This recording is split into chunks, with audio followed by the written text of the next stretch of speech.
اچھا ویسے ایک بات تو ہے، بحیثیت صحافی یہ بات کہہ رہا ہوں، وہ کہتے ہیں ڈیمیج ہیو بین ڈن. جو اہل حدیث جماعت ہے اس کو انہوں نے بڑا ڈیمیج دیا ہے، یعنی تقریباً آس پاس کے سارے لوگ ان کے لگتا ہے کہ ماضی میں اہل حدیث ہی تھے سارے. مانتے ہیں اس بات کو آپ؟ ویس بھائی میرا خیال یہ ہے کہ ڈیمیج، اگر جس کو آپ ڈیمیج کہتے ہیں نا، تو ہم بھی چلو اس کو ڈیمیج ہی سمجھ لیں کہ انہوں نے لوگوں کے عقائد کو تباہ کیا. تو وہ ڈیمیج انہوں نے صحیح راست العقیدہ مسلمانوں کے، راسخ العقیدہ مسلمانوں کے عقائد کو ڈیمیج کیا. اور اگر آپ یہ سمجھتے ہیں ان میں بڑی تعداد اہل حدیث کی ہے، تو میں یہ سمجھتا ہوں حصہ بقدر جثہ ہے. میرا ذاتی ذہن یہ ہے کہ وہ بریلویوں کا وہ طبقہ فکر اور روافض کا وہ طبقہ فکر جو صحابہ کے خلاف تھا، وہ زیادہ ان کی طرف اٹریکٹ ہوا.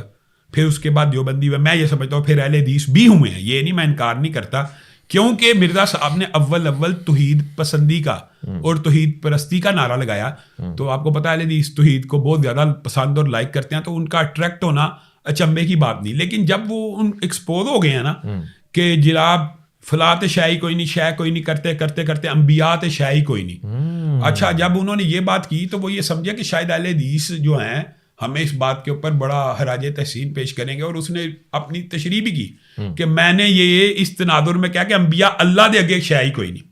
حالانکہ ایسا جاہل اور بے وقوف آدمی ہے، انبیاء اللہ کے بھی محبوب ہوتے ہیں.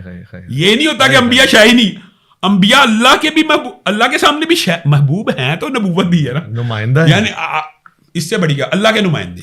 اللہ نے نبوت دی ہے تو اللہ کے سامنے کوئی چیز ہے تو دی ہے نا. تو یہ ایسی توحید تو شیطان نہیں ہو سکتی، اہل حدیث کی نہیں ہو سکتی. آپ نے دل کو ہلانے والی بات کی ہے. یعنی کوئی اگر سوچ سکتا ہے تو انبیاء کے حوالے سے ہم پہلے سوچ سکتے ہیں کہ اولیاء کے، پھر اصحاب رسول کے حوالے سے، اب انبیاء کے حوالے سے. چلیں ویس بھائی ایک اور سینسیٹیو بات ہے. انبیاء کے حوالے سے ہمارا جو عقیدہ ہے، اہل بیت کے حوالے سے شیعوں کا اس سے بڑا عقیدہ آپ کو پتہ ہی ہے. جو تفضیلی شیعہ ہوتے ہیں وہ حضرت علی کو اور اہل بیت کو انبیاء سے بھی افضل سمجھتے ہیں سوائے رسول اللہ صلی اللہ علیہ وسلم. اب اس نے جب یہ جملہ کہ حسن تے شیعی کوئی نہیں، اہل حدیث نے تو احتجاج کیا، اہل سنت نے تو کیا، تو شیعہ کہاں ہیں؟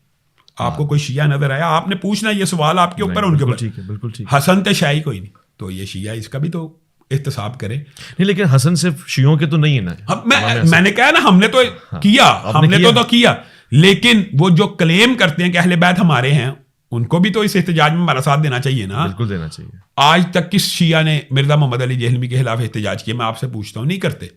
یہ اس کی جو صراحتاً غلط عقیدے واضح ہو چکے ہیں، ان کو بھی چاہیے. یہ اکیلا ایک جملہ کہ رسول اللہ صلی اللہ علیہ وسلم کو یہودیوں نے کہا کل کے چھوکرے تھے اور حسن تے شیعی کوئی نہیں، یہ اکیلے دو جملے شیعوں کو ہمارے ساتھ اس موقف پہ کھڑے ہونے کے لیے کافی، ان کو کھڑا ہونا چاہیے. یہ عالمی پیغام جا رہا ہے کہ اس موضوع کے اوپر یا تو آپ اعتراف کر لیں کہ امام حسن کو آپ واقعی معاذ اللہ ہم تو گمان نہیں کر سکتے، مگر اگر اہل حدیث عالم یہ کہہ رہا ہے کہ اس پہ تو ہم سے نہیں برداشت ہو رہا، آپ کی غیرت کہاں گئی؟ تو واقعاً یہ سوال بنتا ہے. میں آگے